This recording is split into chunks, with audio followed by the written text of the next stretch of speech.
So there's probably only one reason that you're watching this, and that will be that you want to know what shopping is going to look like from the 15th of June.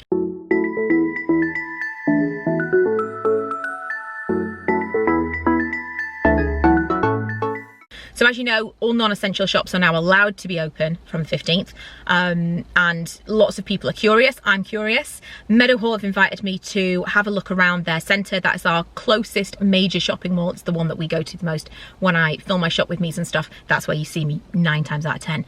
And they've invited me to take a look at the measures that they've put in place. I've been able to ask some questions that you guys have had for me, and hopefully this is going to be a lot of information for those of you that are going to be going to the shops pretty early on after opening. Obviously this is not going to be for everyone. Not everyone wants to get out to the shops, but I think a lot of people who don't still want to know what the shops look like and still are a little bit curious about what the experience is going to be. So I will be shopping obviously after the 15th, and we'll be able to give you a more realistic idea of like what it looks like in reality, but for now I'm going to give you kind of what the plan is. So I came into the car park nearest to the dining quarter, the Oasis and like the cinemas and stuff, and this is the first signage that I've encountered. The children's play area and all the outdoor dining out here has all been fenced off. I've just noticed this, so this is going to be markers. I'm assuming this must be the inn. They've also marked the 2 meters on these, I mean that's pretty handy, on these fence poles as well. So this is where this comes from, all the way down from that car park to here, and then it ends,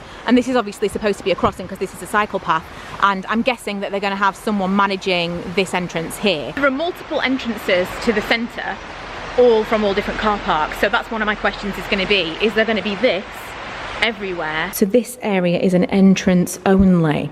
So then I'm assuming, there's little arrows on the floor, I'm assuming that means that certain entrances are going to become exits only. So this one's an exit only, so yes. The lanes are closed right now. Now there are no non-essential shops in there, so whether or not that's going to be open, presumably it is. I'm interested in the toilet situation because that's the toilets down there, and this is like an in and out. One of my #1 questions, having visited the centre while we've been in lockdown and understanding kind of some of the measures that are going to be put in place that they were kind of putting up a bit at a time. Will the toilets be open? How will that work? It is still so like clammy and rainy outside. It's not nice.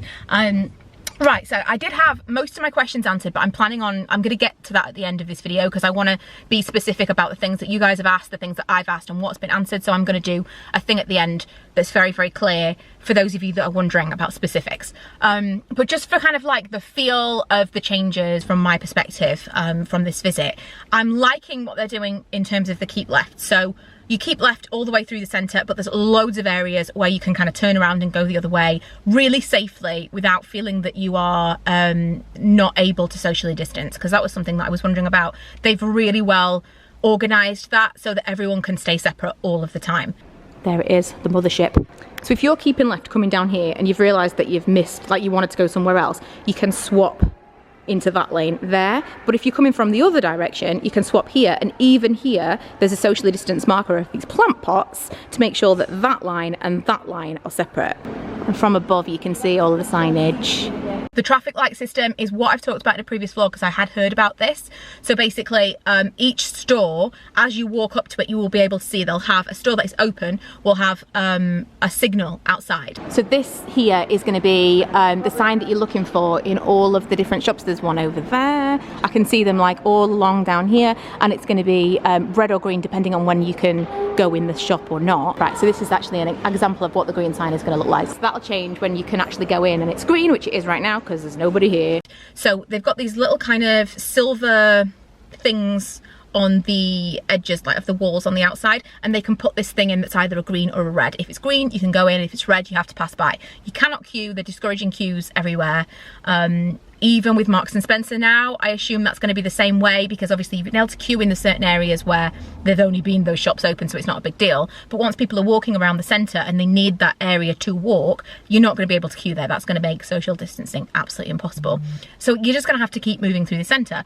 In my mind, if you desperately want to go into one shop, you will do laps of a certain area until you can go in. That is much safer than everybody crowding together, especially when we're talking about something like Primark, where there'll be people throughout the day going in specifically to go to one store, and they're just going to be prepared to wait, prepared to stand there for a really long time.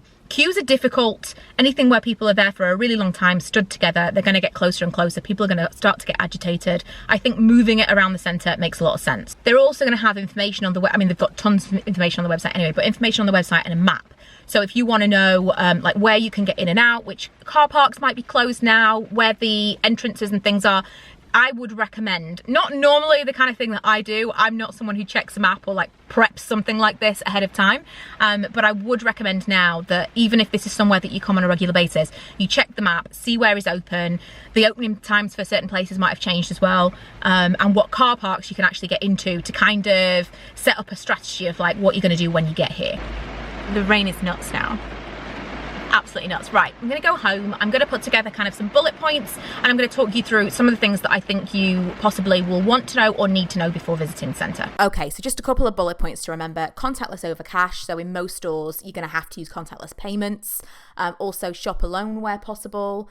If it's not possible, they're not going to turn you away, but it's just government guidelines. Reduce capacity in lifts, but lifts are still available. Same with seating. There's going to be less seats. Limited takeaway dining, so you can take away from certain dining places, but most dining is closed. Keep left throughout the entire centre to help socially distance, and the traffic light system is going to be there in lieu of queuing.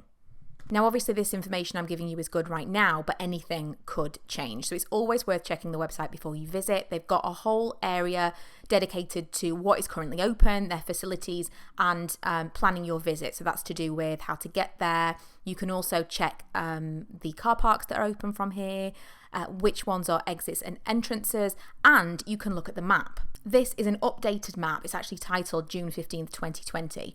So it's got all of the information that you're going to want in there if you want to plan ahead. And I would recommend doing this. Not normally something that I would do when visiting somewhere, but I think having kind of an idea of where you're going to be and where you're going to go in and out, which shops you're going to try and visit is a good idea at this point. It also suggests that perhaps you may be able to queue to get into Marks and Spencer's from the outside. I've been told that the toilets will be open. Obviously, with a limited capacity, there's going to be someone managing that, and they'll be cleaned more regularly than usual. So in summary, check the website before you visit because anything is subject to change, and there's loads of information on opening hours, entrances, car parks, loads of stuff that you will find useful even if you're a regular visitor. Safety measures are going to be in place. Lots of the things you guys were asking me about are going to be there. Sanitizing stations, for example, and loads of socially distanced markers and clear reminders throughout the store, throughout the entire centre to socially distance, not only on the floor, but they've got all of the visual, what are the words I'm looking for? You know, the big like video screens and things were flashing up the entire time I was there. And I felt like you couldn't get away from reminders, which is great. And lastly, be prepared to be patient. It's not shopping as you remember it. Every delay is for your safety and for the safety of the staff, and especially for the staff. Be patient. Those people are at work, and it's just unnecessary to take out any frustration that you may have on queuing or not being able to get to Primark on people who are just trying to do their job. So I would say, number one, patience, patience, patience. That is the name of the game. Nobody needs to be there necessarily. And so if you've chosen to shop the week of opening, the first few weeks of opening, even the first month of opening, be patient. And just to clarify, because I know people will wonder or ask, this is not a sponsored video. I asked for permission to come in to film something ahead of the reopening about the measures that they were taking, and they invited me and gave me all of this information. So the information I'm giving you is from Meadowhall. It's not sponsored. I'm not being paid to talk about it. I just thought that you guys would be interested in this information, and I know that for a lot of people, feeling informed and feeling like you're prepared alleviates a lot of anxiety. So hopefully this has been useful for those of you that are possibly coming this first week of opening. If you do, let me know how you get on, and I will see you guys in my next video.